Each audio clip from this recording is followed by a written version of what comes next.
Now that we have a basic understanding of the anatomy of our eye, we will look a little bit more in depth at the structure of the human retina. This will allow us to understand how the structure of the retina influences what we see. As stated earlier, the retina is the back part of our eye. The light comes in through the cornea and then it goes in through the pupil. The lens bends it as best as possible so we can see it clearly, and then it impacts the back part of our eye.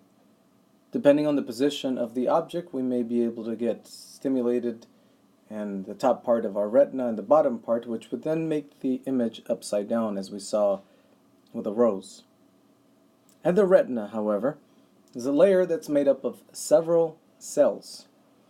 And the retina is responsible for a very important process that allows us to convert a force or a source of energy, in this case would be light, into a message and into a language that the brain understands. And that's what we call neural signals.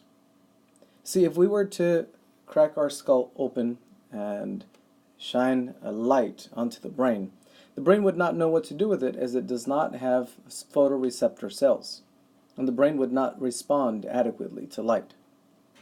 Our eyes are equipped with photoreceptor cells that are capable of converting that light into neural signals, and that is a language the brain understands. This is what's important, and that's what we call transduction. Transduction basically is our ability to translate a language into another. And the retina does this for our vision. Please note that the retina is composed of 5 layers of different types of neurons. Receptor cells are the ones that we'll be focusing on the most, but I also want you to have some basic understanding of these others here. Horizontal cells, bipolar, hemicrine, and retinal ganglion cells. This specifically will come in handy when we look at how we send information from our retina to the back of our brain, the occipital lobe. Please note that retinal neurons communicate both chemically and electrically. And that is exactly how cells in our nervous system communicate. Hence, the reason why individuals have argued that our retinas are nothing more than an extension of our brain. In this picture, we could perceive an enhanced image of our retina. Notice how as the light enters from the left side of the screen, it actually has to pass various layers before it reaches the photoreceptor cells. This right here, these two cone receptors and rod receptors are what we call photoreceptor cells. This is the back of our eye, and once light impacts this in here, then they become activated, a neural message is transmitted back out through the retinal layers. So it goes this way and then it bounces back again. So it could make its way to the back of the brain, and that is going to be making use of this tracks right here. This is what we call the retinal ganglion cells that are going to be used as a highway, if you will, to be projected over to the brain. This inside-out arrangement creates 2 visual problems. One, the incoming light is distorted by the retinal tissue through which it must pass before reaching receptors. Think of basically a force coming in through here and having to break through these layers before impacting this in here. We'll talk about how the fovea, a specialized part of the eye, allows us to see the fine detail, and it reduces all this distortion that could be created by these layers. And we also have another problem with the inside-out arrangement of the retina, and that is a blind spot. And the blind spot is there because, as you will see in another picture later, there are no photoreceptor cells there. It's simply made up of retinal ganglion cells. And without photoreceptor cells, we are not able to see. Spend some time looking at this picture and make sure you understand the process through which light is impacting the back of our eye. Additionally, you may be reminded of these cells here. If you don't remember them, you may look back to chapter 3, where we talked about the different types of neurons. As stated in the previous slide, the arrangement of the eye creates two visual problems, one of them being the blind spot and the other that we are not able to see clearly an image because of the distortion created by the layers that light must pass through before reaching receptors. Here we will talk about the problems and the solution of this in here. Before we do so, please note that the blind spot, as stated earlier, is a part of the retina where we do not have photoreceptor cells. Additionally, the blind spot is used as an exit point for all the information that entered our eyeball so it could be sent over to the brain. The visual system uses information from cells around the blind spot for what we call completion. And completion is nothing more than filling in the blind spot. In other words, the majority of people are not aware of the fact we have a blind spot. Please note that we're not talking about a blind spot that you would have from driving in one of the mirrors in the car. We're talking about literally our inability to see something that may be in front of us. The completion phenomenon is one of the most compelling demonstrations that the visual system does much more than create a faithful copy of what you see. Completion is not simply just a response to a blind spot. When you look at an object, your visual system does not conduct an image of that object from your retina to your cortex. Instead, it extracts key information about the object, primarily information about its edges and their location, and conducts that information to the cortex, where a perception of the entire object is created from the partial information. For this, we rely on what is known as the Gestalt laws of organization, where we simply take bits and pieces of information and we make sense of them all according to what makes sense to us. Please note that some have argued that completion is influenced greatly by our environment and that it may be different from person to person. Looking at an individual that may be running afternoon with a business suit on and a briefcase would compel you to believe that perhaps this individual missed the bus or is running late to a meeting. Seen in the same street, a person running in the same direction, but dressed perhaps with sneakers and a particular outfit that is not businesslike, may lead us to believe that the individual may have perhaps stolen something or something other than a legally binding behavior. This would be a form of completion in our mind, although not visual, that is associated with the schema or the organized bodies of information in our mind that make sense to us. The second component here, and also very important, is that we want to make sure we understand is fovea. And fovea is a part of our retina, specific area, and it is in the center of our retina that's specialized for high acuity vision. By high acuity, you may remember we spoke about this being detail. And by detail, basically mean that we are not impacted by the distortion of the layers that light has to pass through. The distortion of the incoming light by the retinal tissue through which it must pass before reaching the receptors, again, as stated, a visual problem. This is minimized by the fovea because, as you will see in the next slide, it is nothing more than an indentation of about 0.33 centimeters in diameter right at the center of the retina. This is an area that is specialized for high acuity, seeing fine details.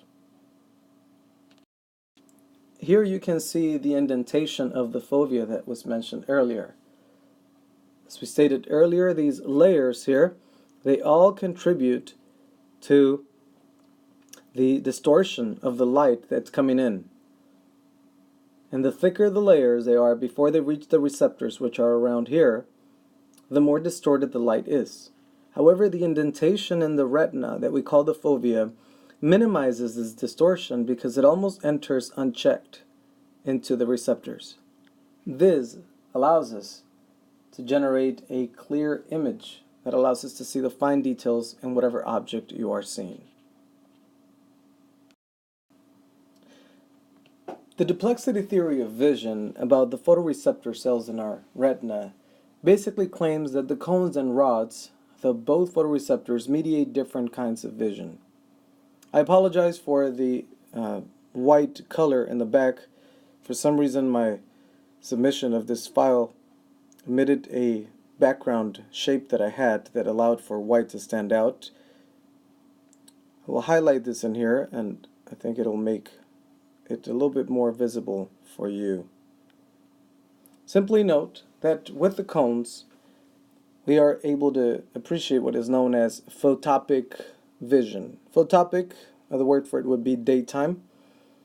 And with our cones, we are able to process high acuity color information, but only if there is good lighting.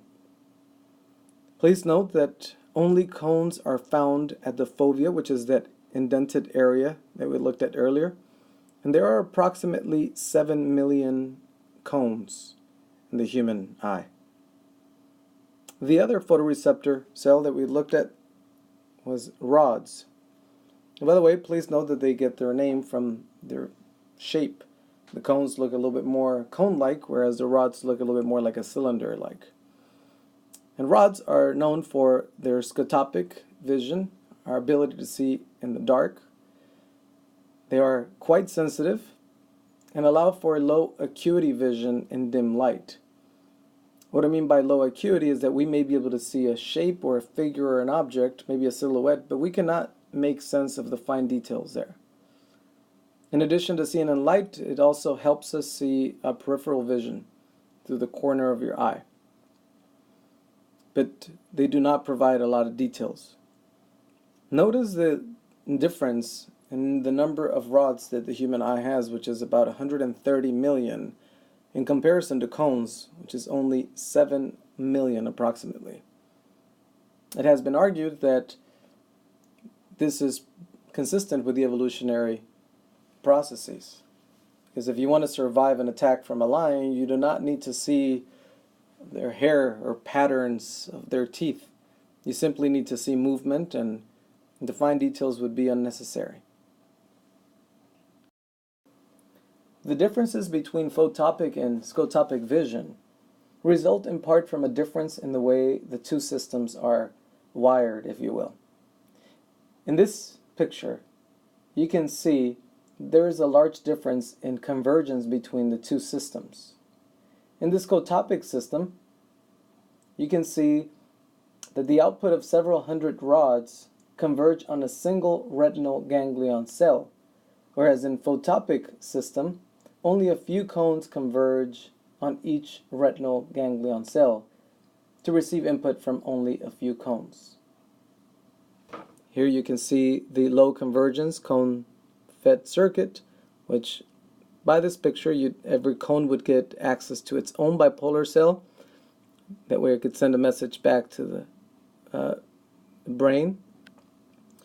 And in this other picture where we have a high convergence rod-fed circuits, you'd see that these rods would have to share some bipolar cells that may not get that on their own. As a result, the effects of dim light simultaneously stimulating many rods can add to influence the firing of the retinal ganglion cell onto the output of the stimulated rods, whereas the effect of the same dim light applied to a sheet of cones cannot add to the same degree, and the retinal ganglion cells may not respond at all to the light. So as we look at this in here, again, as stated earlier, the component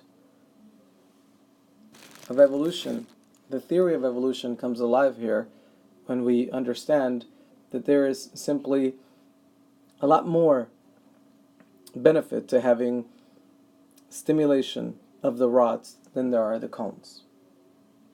The convergence scotopic system pays for its high degree of sensitivity. And when we're talking about this right here, we're talking about the high convergence here, with a low level of acuity. Although it may be quite sensitive and you do not need a lot of light to stimulate one of these in here, it does not provide you with a lot of detail. when a retinal ganglion cell that receives input from hundreds of rods changes its firing, the brain has no way of knowing which portion of the rods contributed to the change. Although a more intense light is required to change the firing of the retinal ganglion cell that it receives the signals from the cones, when such retinal ganglion cell does react, there is less ambiguity about the location of the stimulus that triggered the reaction. So while this one may be a lot more sensitive, it does not provide detail. Whereas this one provides a lot of detail, it does not respond unless there is a lot of light. In this picture, we were able to appreciate the number of receptors per square millimeter in the human eye. If we were to take the eye and cut it in half right at the center, we would then have our retina laid out flat right here, going from 80 degrees to 80 degrees, and that would be from the what we call the temporal hemiretina, hemi the other half. This is the half of your left eye. And this is the nasal hemiretina. That would be the inner part closer to your nasal passage by the nose. Notice that right at the center is where we have the fovea, and that is at the 0 degree area. The cones are basically in red. The rods are in baby blue. You could see in here, you could appreciate a purple because the blue is on top of the red. But please note that cones are located and spread all throughout the retina except for this place here. If you remember, based on earlier, we talked about how we all have a blind spot. This would be the spot where we lack rods and cones, and that is precisely right around here, which would be the entry point so that whatever information was sent to the retina could be sent over to the brain. Notice the high concentration of cones right at the fovea, and that is again where we have the thinning of the layers so that there could be less distortion as the light passes through fewer layers of cells. On the outer part in here, we see that almost at the 80 degree mark we have a lot of rods. And these rods, again, they're quite sensitive to a little bit of light. We talked about the convergence for cone and rod, but they compromise in detail. Well, you may be able to see things that impact you here at the corner of your eye. That's your peripheral vision, but you would not be able to see the detail. If you want to see detail, you want to see high acuity, you would have to come directly at the fovea at the 0 degree component. Please note that while we focused on the left eye, the same thing would occur on the right. Here's from 80 to 80. Here the optic nerve is a little bit toward the nasal, but here you have the fovea. The same story applies. Please take some time to look at this picture here and try to figure out where the mistake is. There are cell types in this diagram that are incorrectly labeled. Pause the video and try to figure out the answer.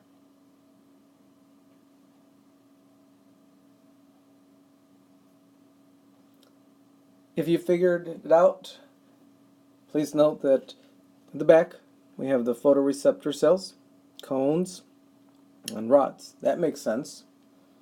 However, you may remember that the lights that make up the cells, that make up the cells that the optic nerve, which is the optic tract through which we're going to send the message to the back of the eye, it would be the ganglion axons. So if you said the ganglion should be here and the bipolar should be here, you are correct. You may go back to a couple of slides and look at the convergence. It's high for rod-fed circuits and low for cone-fed circuits, and you would see that the bipolar cells would be here instead of the ganglion cells.